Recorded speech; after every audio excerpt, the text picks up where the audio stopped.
Hello friends, चलिए आज की क्लास शुरू करते हैं। ये हमारी लेखपाल एग्जाम के लिए एनवायरनमेंट की 4th क्लास है और आज का हमारा टॉपिक रहेगा वन्यजीव संरक्षण का पार्ट 2। लास्ट क्लास में भी आप लोगों ने वन्यजीव संरक्षण ही देखा था। इससे संबंधित कुछ चीज़ें जो बची रह गई थी, जैसे टाइगर रिजर्व वगैरह, कुछ और पढ़ाएंगे डिटेल में। हाल ही में जो नए टाइगर रिजर्व बने हैं उन पर बात करेंगे। इसके बाद जो चीता प्रोजेक्ट चीता चल रहा है उस पर बात करेंगे। फिर आपका जो पक्षी अभ्यारण्य वगैरह हैं उन पर कुछ बात होगी। देन हाथी रिजर्व पर बात होगी और इसके बाद आ जाएंगे हम भारत की जो ISFR होती है, India state of forest report, इस पर बात करेंगे क्योंकि यहाँ से भी क्वेश्चंस आते हैं। सबसे पहले तो आप सभी एक काम कर लिया करें कि तुरंत शेयर कर दिया करें। क्लास जैसे ही शुरू हुई आप शेयर कर दो। हज़ारों की संख्या में सिलेक्शन देने के बाद भी ये चैनल आप लोग देख रहे होंगे कितनी स्पीड से ग्रो कर रहा है, तो ये आप लोगों की जिम्मेदारी है कि इसको तुरंत हर क्लास जैसे ही शुरू हुई आपने स्टार्ट की उसको शेयर कर दो। जिस भी ग्रुप में आप जुड़े हुए हो, जिस भी टेलीग्राम ग्रुप में जुड़े हो, वहाँ क्लास की लिंक जरूर शेयर कर दिया करो। इतनी आप सभी से मेरी अपेक्षाएं रहती हैं, ठीक है।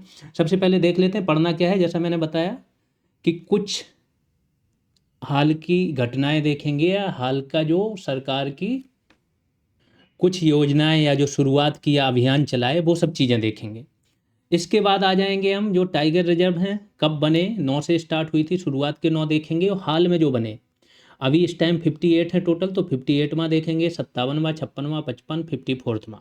फिर सबसे बड़े सबसे छोटे टाइगर रिजर्व देखेंगे। टाइगर से संबंधित जो मेन वर्ड हैं वो उनके फुल फॉर्म देखेंगे। देन हाथी रिजर्व आ जाएंगे, टोटल कितने हैं, कौन छोटे कौन बड़े, सबसे पुराने कौन से हैं। इसके बाद आ जाएंगे भारत वन स्थिति रिपोर्ट। हाँ, एक चीज़ और है, आज हम बात करेंगे टेलीग्राम। जो स्टूडेंट एप्लीकेशन पर ज्वाइन कर चुके हैं वो टेलीग्राम पर कैसे जुड़ें, इस पर भी बात करेंगे,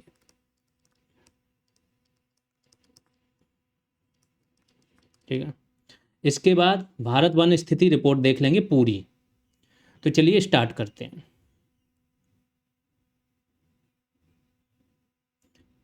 मानव वन्यजीव संघर्ष समन रणनीति और कार्य योजना। अब जैसा मैंने बताया है कि जो वन्यजीव हैं उनके आवास को क्या कर रहे हो, विखंडन कर रहे हो, उनके आवास का अतिक्रमण कर रहे हो, तो वो वन्यजीव क्या कर रहे हैं, बाहर निकल रहे हैं।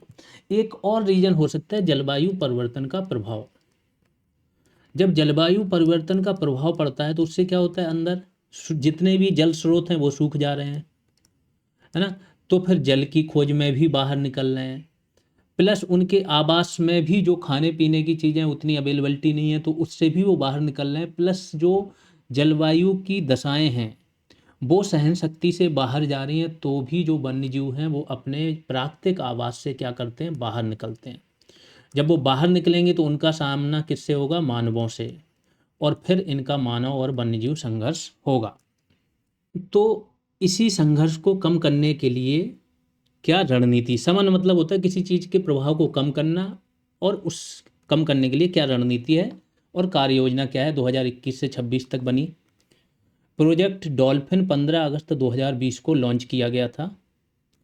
18 दिसंबर 2024 को असम में पहली बार गंगा नदी डॉल्फिन को क्या है, सैटेलाइट टैग किया गया। ये आपके करंट वाले वन लाइनर्स हैं। इंटरनेशनल बिग कैट अलायंस, इसकी स्थापना आप सभी को पता ही होगा, इंडिया ने ही की है। IBCA 23 जनवरी 2025 को अंतर सरकारी संगठन ये बना, लेकिन सारी डेट याद करने जरूरी है। अंतर सरकारी संगठन कब बनता है, उसका एक मिनिमम क्राइटेरिया होता है कि जब मिनिमम इतने देशों की गवर्नमेंट क्या करे, इसको एडॉप्ट कर ले, तब ये अंतर सरकारी संगठन बनेगा। तो ये बाद में बना, लेकिन शुरुआत कहाँ से हुई थी वो देखते हैं। IBCA का मुख्यालय भारत में है। फरवरी 2024 को मंजूरी दी गई थी इसकी। 12 मार्च 2024 को राष्ट्रीय बाघ संरक्षण प्राधिकरण के तहत इसकी स्थापना हुई थी, ठीक है। तो इसकी स्थापना किसके तहत हुई और कब हुई, तो 12 मार्च 2024 को। क्या है ये, किस लिए हुई, तो जो 7 बड़ी बिग कैट की प्रजातियां हैं, कौन कौन सी, वाघ, शेर, तेंदुआ, हिम तेंदुआ, चीता, जगुआर, प्यूमा, इनका संरक्षण करना इसका क्या है, मेन उद्देश्य है। हाल ही में आप लोगों को याद हो कि रूस के जो राष्ट्रपति आए थे व्लादिमीर पुतिन, भारत आए थे। इस टाइम पे रूस भी इसी में शामिल हुआ था, IBCA में, इंटरनेशनल बिग कैट अलायंस में। टाइगर रिजर्व पर अब बात कर लेते हैं। प्रोजेक्ट टाइगर 1973 के तहत, मतलब प्रोजेक्ट टाइगर की शुरुआत 1973 में हुई थी। मैंने लास्ट क्लास में भी बताया था आप सभी को Jim Corbett park national park, यहाँ से शुरुआत हुई थी, लेकिन केवल यहाँ से नहीं हुई थी, टोटल 9 टाइगर रिजर्व से इसकी शुरुआत हुई थी। तो वो कौन कौन से 9 हैं वो देख लेते हैं। तो पहला कॉर्बेट टाइगर रिजर्व उत्तराखंड। अब जहाँ पर भी जो भी टाइगर रिजर्व होंगे तो वो टाइगर रिजर्व कैसे बनाए जाते हैं, पहले वो नेशनल पार्क रहे होंगे या वाइल्ड लाइफ सेंचुरीज रहे होंगे, हो सकता है वो बायोस्फीयर रिजर्व इसका भी पार्ट रहे हो। इन्हीं के ही सभी पार्ट को मिला के क्या बना दिया जाता है, टाइगर रिजर्व। टाइगर रिजर्व का हो सकता है कई बार क्षेत्रफल इतना विस्तृत होता है कि उसमें 1 या 2 नेशनल पार्क शामिल हों, या 1 नेशनल पार्क और कई वाइल्ड लाइफ सेंचुरीज शामिल हों। ठीक है, जैसे दुधवा हो गया, किशनपुर और कतरनिया घाट मिला के बनाया गया है ना, तो ऐसे होते हैं।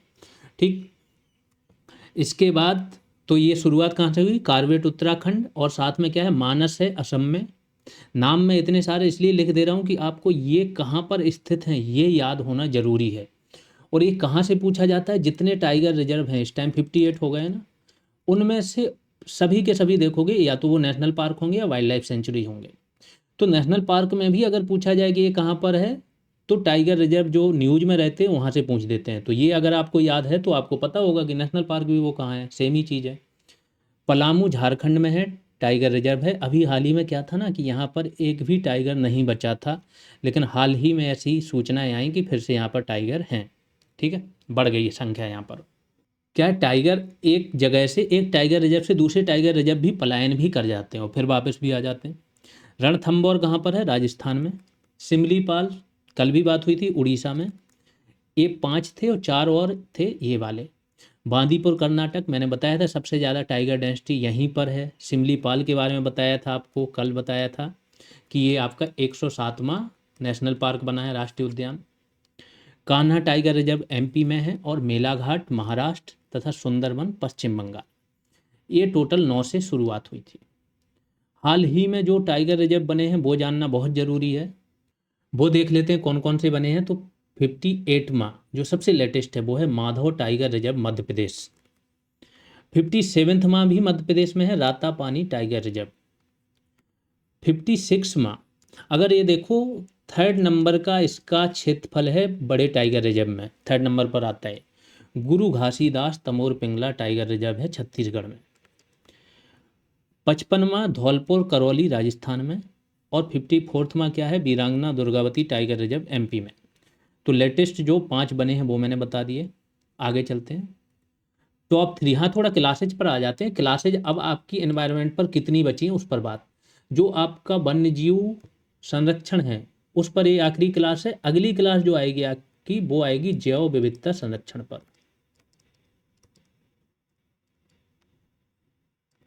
संरक्षण, इस पर 2 क्लासेज लग जाएंगी, बड़े डिटेल में कराएंगे सारा, अल्फा बीटा गामा जैव विविधता IUCN की लिस्ट वगैरह, कौन सी प्रजाति क्रिटिकली इंडेंजर्ड है, कौन सी क्या है, वो बहुत डिटेल में बताएंगे। ठीक, तो जैव विविधता संरक्षण के संबंधित दुनिया में चल के आ रहा है, कौन से कन्वेंशन हुए हैं, कौन कौन से प्रोटोकॉल चल रहे हैं, हर चीज़ पर बात हो जाएगी। तो 2 क्लासेज इस पर लगेंगी। फिर बचा आपका क्या है, पर्यावरण। इसमें 2 चीज़ें, प्रदूषण और सुरक्षा, आकलन भी आ जाएगा, और जलवायु परिवर्तन। तो देखो, जलवायु परिवर्तन को रोकने के लिए जो काम होगा वो पर्यावरण प्रदूषण रोकने के लिए भी सेम काम होगा। ठीक है, बहुत सारी चीज़ें कॉमन है। मुझे लगता है टोटल 4 क्लासेज में ये बाकी के बचे हुए टॉपिक आपके ख़त्म हो जाएंगे। तो इतना टाइम आपको लगना, विद करंट अफेयर्स, जैसे आज देख लो सारी चीज़ें आपकी करंट की हैं। सबसे छोटा टाइगर रिजर्व पर बात करो तो बोर टाइगर रिजर्व है महाराष्ट्र में। सर्वाधिक टाइगर रिजर्व मध्य प्रदेश में है, 9 हैं।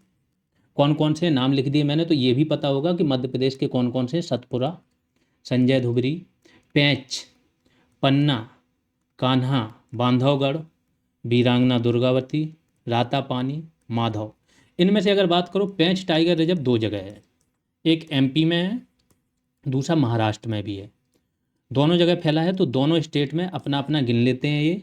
ठीक है, और इसमें आप लोगों को कमेंट में बताना है कि इसका पेंच टाइगर रिजर्व का क्षेत्रफल कहाँ पर ज़्यादा है, MP में कि महाराष्ट्र में। लिख ही दिया वैसे तो, पेंच टाइगर रिजर्व का विस्तार महाराष्ट्र तथा MP में है, मध्य प्रदेश में एरिया ज़्यादा है। चलिए आ ही गया। आगे चलते हैं। 58 बाघ अभ्यारण्य देश के कुल 2.5%, जो आपके टाइगर रिजर्व हैं वो देश के कुल क्षेत्रफल के 2.5% क्षेत्रफल पर फैले हुए हैं। और कुल कितने राज्यों में, यहाँ से क्वेश्चन भी बनता है कि जो टाइगर रिजर्व हैं कुल कितने राज्यों में फैले हैं, तो 18 राज्यों में।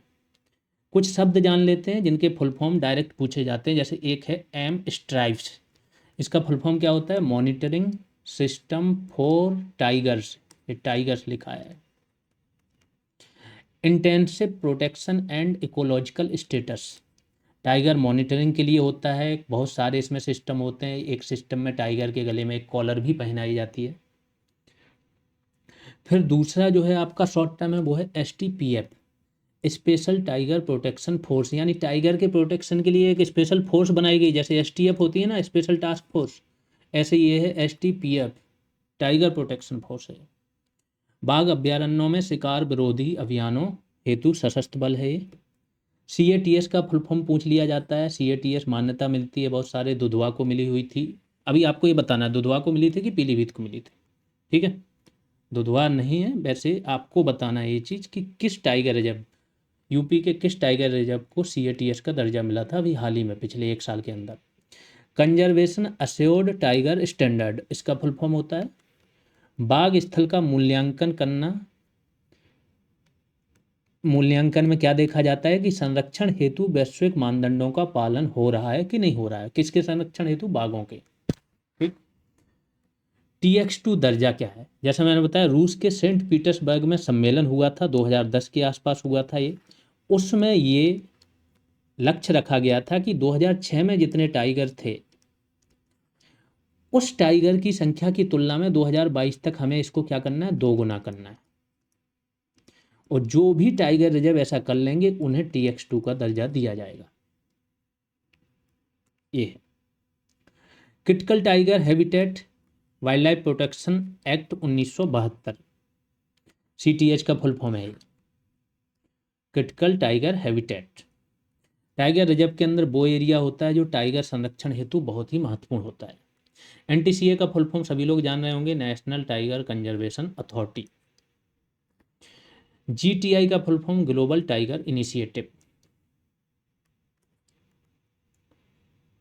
अब हाथी रिजर्व पर बात कर लेते हैं। देखो हाथी जो होते हैं ना, बड़े लंबे क्षेत्र तक, ये बड़े विस्तृत क्षेत्र में विचरण करते हैं। एक प्रकार से इसे बोला जाता है अम्ब्रेला प्रजाति, क्योंकि एक तो बड़े लंबे क्षेत्र तक जाते हैं और इनके रहने भर से बहुत सारी प्रजातियों को संरक्षण मिलता है हाथियों से। ठीक, तो ये अम्ब्रेला प्रजाति है। अब आते हैं देश में कुल कितने हाथी रिजर्व है? 33। तो अगर किसी भी चीज़ की सबसे कम संख्या देखो तो हाथी रिजर्व की, क्योंकि हाथी रिजर्व एक तो वहाँ बनना है जहाँ पर हाथी पाए जाते हैं, और ऐसे टोटल केवल 14 राज्य हैं जहाँ पर हाथी पाए जाते हैं, वहीं पे बनेगा। दूसरा, बहुत विस्तृत क्षेत्र होता है इनका। तो भारत में कुल 33 हाथी रिजर्व हैं जो 14 प्रमुख हाथी राज्यों में स्थापित किए गए। हाथी रेंज होती है, ठीक है? हाथी राज्य तो राज्यों में हो गया, रेंज बना दी जाती है। तो कभी कभी एक रेंज 2 राज्यों तक फैली होती है, कभी एक ही राज्य में 2 2 रेंज होती है। तो टोटल भारत में इस टाइम कितनी रेंज है? 15 हाथी रेंज वाले राज्य हैं। और टोटल हाथी गलियारे कितने हैं जहाँ जहाँ से हाथी जाते हैं? ठीक है, जैसा मैंने बोला कभी कभी 3-3 हज़ार किलोमीटर तक ये हाथी विचरण करते हैं। तो ये ऐसे 150 हाथी गलियारे हैं। अगर सर्वाधिक हाथी रिजर्व की बात करो तो असम में है। यहाँ पर ही हाथियों से संबंधित जो मानव वन्यजीव संघर्ष होता है असम में ही सर्वाधिक देखा भी जाता है। फिर तमिलनाडु में 5 हैं, केरल में 4 हैं और यूपी में 2 हैं। अगर हाल ही में स्थापित हाथी रिजर्व की बात करो तो सबसे लेटेस्ट जो है आपका 33वां, वो यूपी में स्थापित हुआ था, तराई एलिफेंट रिजर्व। ER का मतलब होता है एलिफेंट रिजर्व। उत्तर प्रदेश में 2022 में स्थापना हुई थी। 3072 स्क्वायर किलोमीटर एरिया है। उत्तर प्रदेश में टोटल 2 हैं। इसके बाद अगस्त्यामलाई एलिफेंट रिजर्व तमिलनाडु में 2022 स्क्वायर किलोमीटर, 2022 में स्थापित हुआ था, 1197 स्क्वायर किलोमीटर। सिंगफन एलिफेंट रिजर्व, ये हाल ही में कोई परीक्षा हुई थी आई थिंक फॉरेस्ट गार्ड वाली, उसमें पूछा गया था सिंगफन, है ना? तो आते हैं ऐसे क्वेश्चन। नागालैंड में है सिंगफन और इंटाकी, 2 पूछे गए थे। 2018 में स्थापना हुई थी और छोटा है, 23 स्क्वायर किलोमीटर में है केवल। सबसे पुराने हाथी रिजर्व की बात करो तो सबसे पुराना पहला हाथी रिजर्व है Singhbhum elephant reserve, Singhbhum elephant reserve Jharkhand में, 2001 में स्थापना। मयूरभंज है उड़ीसा में, गारो हिल्स एलिफेंट रिजर्व मेघालय में, कामेंग अरुणाचल में, कामेंग से भी क्वेश्चन आया था अभी हाल ही में। मैसूर कर्नाटक में है, अनामुदी केरल में है, नीलांबुर भी केरल में है, पेरियार भी केरल में और वायनाड भी केरल में। इन सब की स्थापना 2002 में हुई थी। सबसे बड़े हाथी रिजर्व की बात करो तो सिंहभूमि है और देखो कितना है, 13,440 स्क्वायर किलोमीटर में फैला है। दूसरा सबसे बड़ा है मैसूर हाथी रिजर्व कर्नाटक में 8,055 स्क्वायर किलोमीटर, और तीसरा है शिवालिक हाथी रिजर्व उत्तराखंड में 5,406 स्क्वायर किलोमीटर। सबसे छोटे हाथी रिजर्व की बात करो तो सिंगफन है नागालैंड में, फिर इंटाकी है नागालैंड में, और मयूर झरना हाथी रिजर्व है आपका पश्चिम बंगाल में। ये तीन सबसे छोटे हैं, ठीक है। सबसे मतलब लास्ट में ये है सबसे छोटे में, फिर उसके बाद इसका थोड़ा ज़्यादा है 202 स्क्वायर किलोमीटर, ये है 404 स्क्वायर किलोमीटर। ये बैच की जानकारी है, जिसे भी इस बैच से जुड़ना है अभी मैं बताता हूँ। ऑलरेडी 540 के लगभग 530 प्लस स्टूडेंट हो चुके हैं एप्लीकेशन पर, तो बहुत तेज़ी से बैच ये बढ़ रहा है। जो भी स्टूडेंट गंभीर हैं, ये तो टेलीग्राम है, ये है एप्लीकेशन। कितने स्टूडेंट हैं, ये है 538 संख्या हो गई है ना। शुरुआत से ही पढ़ाई करो जिसे भी पढ़ना है। अब मैं बताता हूँ कि टेलीग्राम ये ग्रुप है, इससे कैसे जुड़ना है, क्योंकि बहुत सारे स्टूडेंटों की ये कंप्लेन रह जाती है। तो टेलीग्राम ग्रुप से जुड़ने के लिए सिंपल है, जब भी आपने बैच लिया तो आप क्या करोगे, एप्लीकेशन पर एक चैट करके ऑप्शन आता है, उस चैट में जाना। जो मैसेज पढ़ा होगा उसमें जो लास्ट मैसेज है उसे ध्यान से पढ़ो।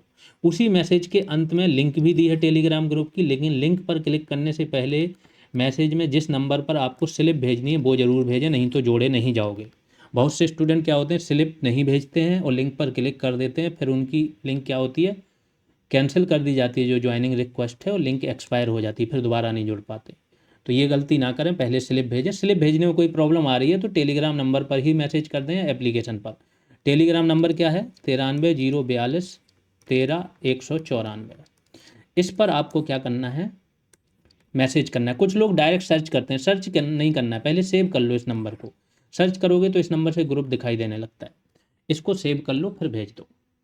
अब आते हैं, और ये बैच की जानकारी, जैसे भी बैच ज्वाइन करना है आप ज्वाइन कर सकते हो, ये सारी चीज़ें मिल जाएंगी। कार्यक्रम अपने आप डेली टास्क का शुरू हो चुका है, आज का बताया दे रहा हूँ। ये टास्क आपके शुरू हो चुके हैं योजनाओं पर। स्कीम की एक लिस्ट बना के दे दी है, 61 स्कीम्स हैं यूपी की जिस पर टास्क शुरू हो गए हैं। टास्क देखो, आज की स्कीम कौन सी थी, कन्या सुमंगला। स्टूडेंटों ने उसके बारे में तथ्य डालने शुरू कर दिए, क्या क्या है, सबका रिवीजन भी हो रहा है, यहीं से पढ़ भी रहे हैं कैसे क्या है। प्रतिदिन एक स्कीम चलेगी टास्क के रूप में, जिससे कि एग्जाम तक स्कीमें आपकी इतने अच्छे से हो जाएं कि कुछ भी बाकी ना रहे। कैसे ज्वाइन करना है उसका प्रोसेस ऑलरेडी ये लिखा है।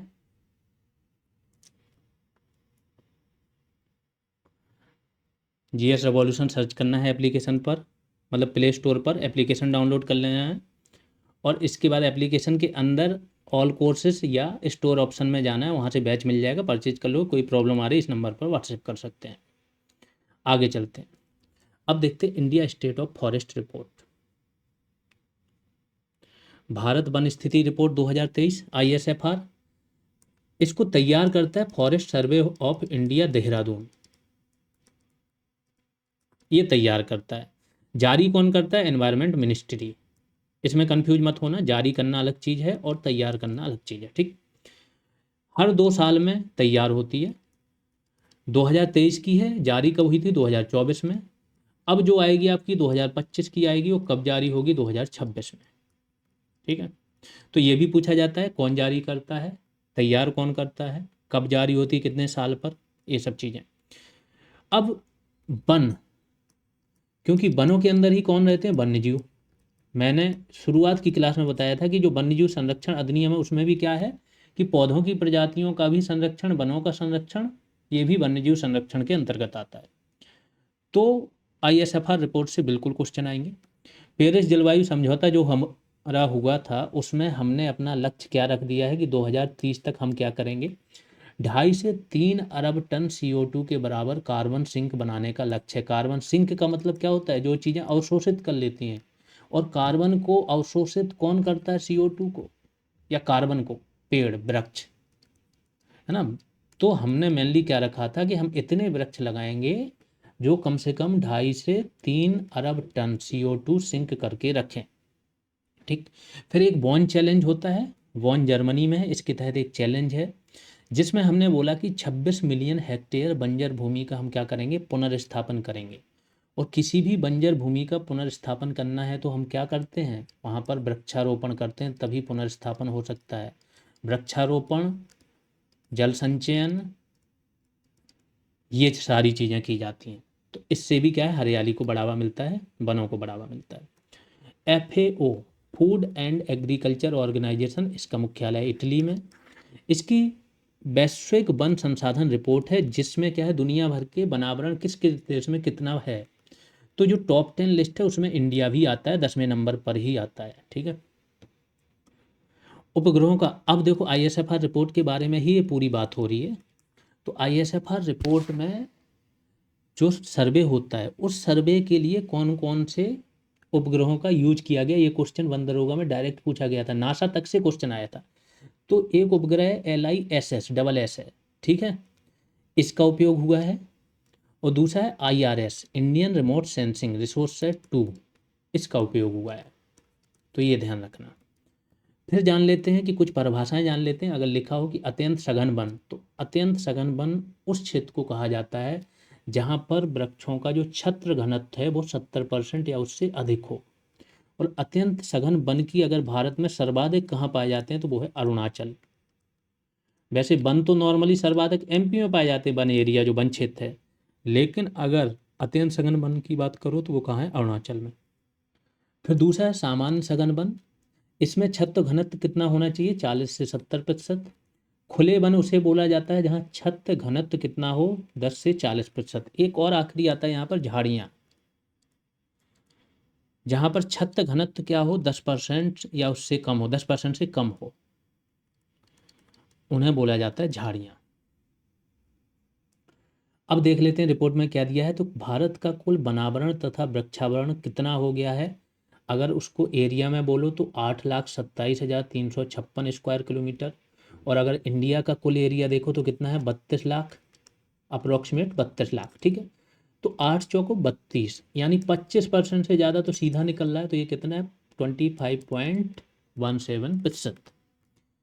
कुल वनावरण, अब वनावरण अलग चीज़ है, वृक्षावरण अलग चीज़ है। जैसा मैंने बोला, वनावरण किसे बोला जाता है, या तो जो अभिलिखित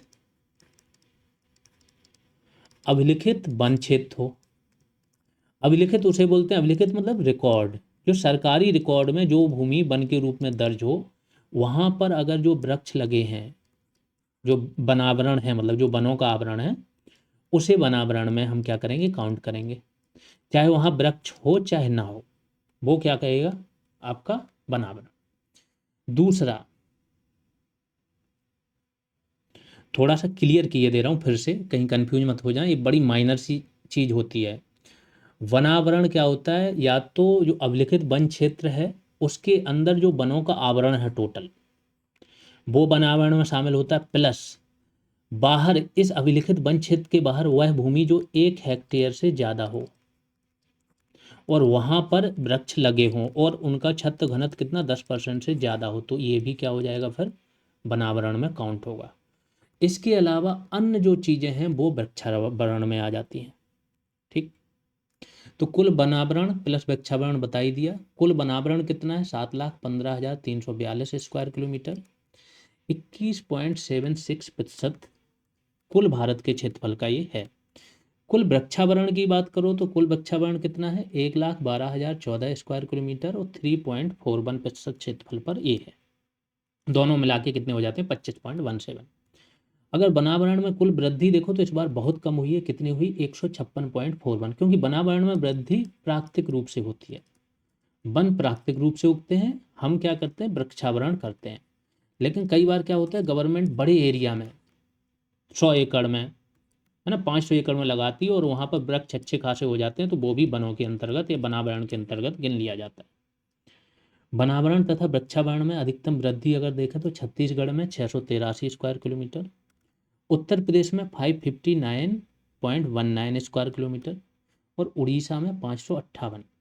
यानी कि वनावरण और वृक्षावरण में अधिकतम वृद्धि में यूपी सेकंड नंबर पर है। पिछले 2 साल की बात हो रही है, क्योंकि लास्ट रिपोर्ट 2021 की आई थी, तो 21 से 2023 की रिपोर्ट के बीच में जो वृद्धि हुई है उसकी बात हो रही है। अब यूपी में क्यों हो रहा है? क्योंकि यूपी में 1 से 7 जुलाई के बीच में वन महोत्सव मनाया जाता है, और इस वन महोत्सव में क्या होता है? वृक्षारोपण जन अभियान चलाया जाता है। जितने भी सरकारी डिपार्टमेंट हैं वो सब लोग और एनजीओ वगैरह सब मिलके हर साल 35 से 37 करोड़ के बीच में वृक्ष लगाते हैं। आप लोगों को कमेंट में बताना है कि पिछले साल एग्जैक्टली कितने वृक्ष लगाए गए। तो यूपी में जो मेनली है वो वृक्षारोपण बहुत ज़्यादा है और वृक्ष आवरण बहुत ज़्यादा बढ़ रहा है। यूपी की लेटेस्ट रिपोर्ट भी आप लोगों को बाद में दे दी जाएगी, ISFR रिपोर्ट। ठीक। वन तथा वृक्ष आवरण में अधिकतम कमी कहाँ पर आई? MP, यानी जहाँ पर सबसे ज़्यादा वन थे वहीं पे सबसे ज़्यादा कमी भी आई। दूसरे नंबर पर कर्नाटक। अगर 2021 की रिपोर्ट देखोगे तो कर्नाटक सबसे ज़्यादा वृद्धि वालों में से राज्य था और यहाँ पर कमी वालों में आ गया। पूर्वोत्तर जो क्षेत्र हैं इनका कुल वन तथा वृक्षावरण इनके क्षेत्रफल का कितना है? 67%। यानी पूर्वोत्तर के जितने भी राज्य हैं उनके टोटल एरिया के 67% पर तो वृक्ष और वनावरण है। मैंग्रोव वन के बारे में जानते हैं। मैंग्रोव एरिया वैसे तो नॉर्मली बढ़ता है, लेकिन इस साल कम हुआ है। कितना? 7.43 स्क्वायर किलोमीटर की कमी हुई थी और कितना रह गया था? 4,991 किलोमीटर। मैंग्रोव वो वृक्ष होते हैं जो इकोटोन वाले एरिया में होते हैं। इकोटोन मतलब जहाँ पर 2 पारितंत्र मिले। तो मैंग्रोव के लिए कौन से पारितंत्र मिलते हैं? स्थल प्लस समुद्र, यानी समुद्र तट पर होते हैं। खारे पानी के वृक्ष होते हैं। जड़ें इनकी बाहर निकली होती हैं, जड़ों में छिद्र होता है जहाँ से सांस लेते हैं, जिसे बोला जाता है न्यू मेटाफोर। प्लस इतने मजबूत होते हैं ये कि कोई बाढ़ वगैरह आए उनके प्रभाव को भी रोक लेते हैं, मृदा के कटाव को भी रोकते हैं मैंग्रोव वगैरह। ये सब काम है इनका। ठीक है। 2023 से 24 के अग्नि मौसम में सर्वाधिक अग्नि की घटनाएं कहाँ घटित हुई? तो सबसे ज़्यादा उत्तराखंड में, फिर उड़ीसा में, फिर छत्तीसगढ़ में। ये देखो लिखा है GS रिवॉल्यूशन। आप कहीं पर भी सर्च करोगे, टेलीग्राम, यूट्यूब या प्ले स्टोर, आपको वहाँ पर ग्रुप मिल जाएगा। प्ले स्टोर पर ऐप मिल जाएगा, यूट्यूब पर चैनल मिल जाएगा, यहाँ ग्रुप मिल जाएगा, ज्वाइन कर सकते हो। वनों के भीतर सबसे ज़्यादा वृक्ष देख लेते हैं। ये क्वेश्चन अभी हाल ही में आया था किसी परीक्षा में, UP SSC की। और यूपी में क्या आया था कि यूपी का आया था कि यूपी में वनों के बाहर सर्वाधिक वृक्ष किसके थे? तो सागौन यानी टीक के। यहाँ पर इंडिया की बात हो रही, तो इंडिया में क्या है? वनों के भीतर सबसे ज़्यादा वृक्ष साल के हैं और वनों के बाहर सर्वाधिक वृक्ष आम के हैं। फिर बांस धारित क्षेत्र, सर्वाधिक बांस धारित क्षेत्र क्या है? MP में है, फिर अरुणाचल में। कृषि वानिकी में सर्वाधिक वर्धमान निधि। कृषि वानिकी उसे बोला जाता है जहाँ कृषि के साथ साथ क्या करते हो? आप खेतों की मेड़ पर वृक्ष भी लगाते हो, फलों के, फूलों के, लकड़ी के लिए ये सब वृक्ष लगाते हो, वो कृषि वानिकी होगी। तो यहाँ महाराष्ट्र फर्स्ट पर है, कर्नाटक सेकंड पर और उड़ीसा थर्ड पर। 2023 के लिए carbon stock, total carbon stock, carbon मैंने बोला C होता है, मेनली कार्बन C होता है। CO2 वृक्ष ले लेते हैं और O2 में बदल लेते हैं। अब ये CO2 में C जो कार्बन होता है ना, वृक्षों के अंदर ही संचित रहता है। ठीक। जब वृक्ष को आप काट के फिर से जलाते हो ना, तो ये कार्बन क्या है? फिर से O2 के साथ मिलकर CO2 बनाता है, या कार्बन मोनोऑक्साइड CO बना देगा। ठीक। तो ये कार्बन संचित रहता है। तो सर्वाधिक कार्बन स्टॉक वहाँ रहेगा जहाँ सबसे ज़्यादा अति सघन वन है। कौन से? अति सघन। तो अति सघन वन कहाँ पर है? अरुणाचल में सबसे ज़्यादा। दूसरे नंबर पर MP और तीसरे नंबर पर छत्तीसगढ़ है। ऐसे अगर क्षेत्रफल में एरिया वाइज देखो, देश में सर्वाधिक वन कहाँ है? तो MP पहले पर आएगा, दूसरे पर अरुणाचल आएगा और तीसरे पर क्या आ जाएगा आपका? CG छत्तीसगढ़। प्रति हेक्टेयर कार्बन स्टॉक में सबसे आगे कौन है? जम्मू कश्मीर फर्स्ट पर है। यानी प्रति हेक्टेयर जो भूमि है उसमें जो कार्बन स्टॉक है। देश में कुल झाड़ियाँ कितनी है? 43,622 स्क्वायर किलोमीटर। कुल एरिया के कितने? 1.33% पर। ISFR रिपोर्ट का प्रकाशन कौन करता है? जैसा मैंने बोला है कि रिपोर्ट जारी कौन करता है? वो करता है आपका ministry of environment, forest and climate change, ये करता है जारी। और इस रिपोर्ट को बनाना है प्रकाशन कौन करता है, वो करता है forest survey of India, FSI, जैसे इंडिया में बोलते हैं जैसे हिंदी में बोलते हैं भारतीय वन सर्वेक्षण। अभिलिखित वन क्षेत्र जान लेते हैं। अभिलिखित वन क्षेत्र अभी मैंने बताया, इसे बोलते हैं रिकॉर्डेड फॉरेस्ट एरिया। इससे क्वेश्चन आ चुका है हाल ही में, ठीक है। रिकॉर्डेड फॉरेस्ट एरिया वो होता है जो कागजों में, सरकारी कागजों में वनों के रूप में दर्ज हो। हालांकि वहाँ पर अगर अभी वन नहीं है तो वनावरण में वो चीज़ नहीं गिनी जाएगी, लेकिन रिकॉर्डेड फॉरेस्ट एरिया में गिनी जाएगी, चाहे वहाँ वन हो चाहे ना हो। और किस एक्ट के तहत होता है ये, भारतीय वन अधिनियम 1927 के तहत ही ये क्या होता है, अभिलिखित वन क्षेत्र। जो भारतीय वन अधिनियम, इंडियन फॉरेस्ट एक्ट IFA 1927 है, इसी के तहत ही संरक्षित वन घोषित किए जाते हैं। वन की बात हो रही, क्षेत्र नहीं, संरक्षित वन, और इसी के तहत ही आरक्षित वन भी घोषित किए जाते हैं।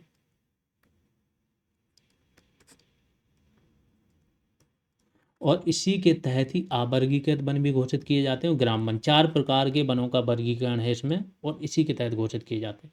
बाकी संरक्षित क्षेत्र और आरक्षित क्षेत्र या राष्ट्रीय उद्यान, टाइगर रिजर्व किसके तहत घोषित किए जाते हैं, वाइल्ड लाइफ प्रोटेक्शन एक्ट 1972 के तहत। दोनों में अंतर है, इतना अंतर ध्यान रखना। आगे आ जाते हैं।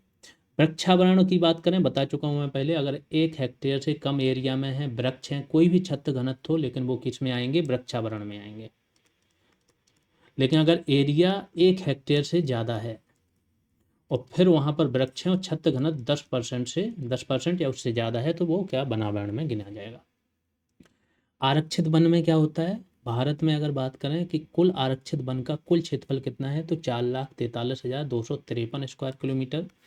इसमें आरक्षित रिजर्व, जहाँ पर रिजर्व चीज़ें होंगी वहाँ कोई अन्न नहीं घुस सकता है, तो यहाँ पर लकड़ी, शिकार, पशु चराई प्रतिबंधित रहता है।